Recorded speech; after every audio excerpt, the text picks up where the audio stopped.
मित्रांनो, श्रीपाद श्रीवल्लभ टेम्पल आहे. इथून आपण आता जातो आहे कुकुटेश्वरला. महादेवाचं मंदिर आहे. इथून हार्डली 900 ते 1 किलोमीटरचं अंतर आहे. तर आता आपण कुकुटेश्वरला मंदिरला जाणार आहोत. पिठापूर हे पूर्व काळापासूनच सिद्ध क्षेत्र आहे, म्हणून या क्षेत्रास पादगया असे म्हणतात. आश्चर्याची गोष्ट म्हणजे श्री कुकुटेश्वराच्या शिवलिंगामधून विद्युत कांती प्रकाशत होती व त्यावेळी त्यातून अप्पलराजू शर्मा व सुमती महाराणी यांच्या विवाहाची आकाशवाणी झाली. या स्थानामध्ये एक तलाव असून तेथे हजारो भाविक स्नान करतात. तसेच मृत पावलेल्या व्यक्तीचे पूर्ण श्रद्धाभावक पिंडदान केल्यास त्या आत्म्यास मुक्ती मिळते. या जागेलाच पादगया असे संबोधले जाते. श्रीपाद श्रीवल्लभ या चरित्रामध्ये अध्याय क्रमांक 6 पारण क्रमांक 38 येथे सांगितले आहे की श्री अप्पलराजू शर्मा जेव्हा त्यांच्या घरातील कालाग्री शमन दत्तात्रेयांची पूजा करीत असत व त्यानंतर त्या कालाग्री शमन दत्तात्रेयांच्या लहान मूर्तीतून श्री दत्तप्रभू मानवाच्या रूपात बाहेर येत असत व अप्पलराजूंच्या समोर बसून बोलत असत व श्री दत्तप्रभू परत त्या लहान मूर्तीमध्ये विलीन होत असत. भगवान दत्तात्रेय ते स्वयंभू होते. याचा अर्थ मंदिरात असलेली मूर्ती कोणीही कोरलेली नाही, उलट ते स्वतःहून प्रगट झाले. इतर दत्तक्षेत्राप्रमाणे येथे मूर्तीची पूजा केली जाते. श्रीपाद श्रीवल्लभ चरित्रावरून असे सिद्ध होते की येथे दत्ताची पूजा अप्पलराजा शर्मा श्रीपादांचे वडील यांनी इसवी सन 1350 पासून केली होती. दत्ताचे मंदिर बांधले आहे आणि औदुंबर वृक्ष देखील लावला आहे. त्याखाली आपल्याला भगवंताच्या पावलांचे ठसे दिसतात आणि श्रीपादांची मूर्ती देखील दिसते. कृतयुगात गयासूर नावाचा एक राक्षस होता. त्याने कठोर तपश्चर्या केली आणि त्याला पाहणाऱ्याला मोक्ष मिळावा म्हणून वर मागितला. जीवनभर धार्मिक राहून मोक्ष मिळतो म्हणून लोक गयासुराचे दर्शन घेऊन ते सहजपणे मिळवू लागले. अनैतिक लोकांना मोक्ष मिळू नये म्हणून इंद्राने त्रिमूर्ती ब्रह्मा विष्णू आणि शिव यांची प्रार्थना केली. त्रिमूर्ती ब्राह्मण म्हणून गयासुराकडे गेले आहेत. मग त्यांनी गयासुराला सांगितले की ते पवित्र यज्ञ करणार आहेत आणि त्यांनी त्याच्याकडून जमीन मागितली.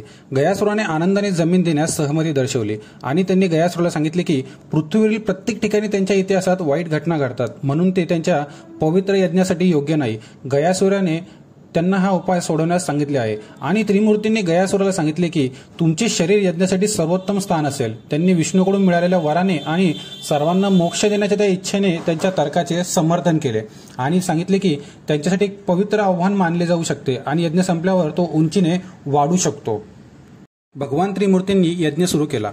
त्यांनी त्यांच्या शरीरावर अग्नी धारण केला आहे. ते पहाटे कोंबड्याच्या आरवण्याच्या मदतीने दिवस मोजत होते. त्या दिवशी तो दिवसेंदिवस निराश झाला, कारण अग्नीमुळे तो निराश झाला, पण त्याने दिलेल्या वचनासाठी त्याचे शरीर हलत नव्हते. 7व्या दिवशी भगवान शिवाने कोंबड्याचे रूप धारण केले आणि मध्यरात्री आरवला.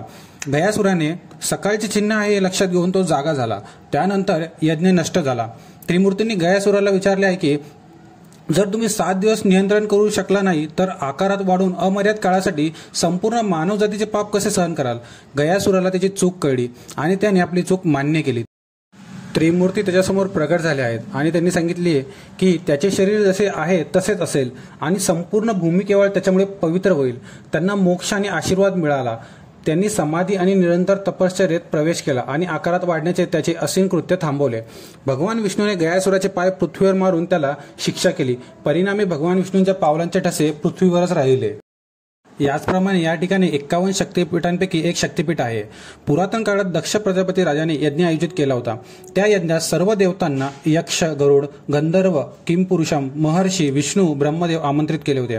भगवान शंकरांना या यज्ञासाठी आमंत्रित न दिल्यामुळे त्यांची पत्नी सतीदेवी दक्षराजाची कन्या या यज्ञानिमित्त आपल्या वडिलांना भेटण्यासाठी गेली होती. तेथे सतीदेवीने भगवान शंकरांना का निमंत्रण दिले नाही याची विचारणा केली असताना दक्ष प्रजापतीने भगवंतांची अवहेलना केली व त्यामुळे सतीदेवीला अतीव दुःख झाले. त्यावेळी दक्ष यज्ञात सतीदेवी आमंत्रण नसतानाही गेली व सतीने योगाग्नीने देहत्याग केला. भगवान शंकरांनी तो देह खांद्यावर घेऊन पृथ्वीवर तांडव करू लागले व भगवान विष्णूंनी सुदर्शन चक्राने त्या देहाचे खंड खंड केले. सतीदेवीच्या शरीराचे भाग अन्य ठिकाणी पडले. त्यातील पाठीचा एक भाग पिठापूरला पडल्यामुळे त्या ठिकाणास फुरहुत्तिका शक्तीपीठ असे म्हणतात. पूर्वेचे नाव पीठिकापूर व आता पिठापूर असे आहे. श्रीपाद श्रीवल्लभ म्हणतात की श्री पिठापूर माझे अत्यंत प्रिय स्थान आहे. मित्रांनो, नवनवीन व्हिडिओ बघण्यासाठी चॅनलला सबस्क्राईब करा, लाईक करा, कमेंट करा.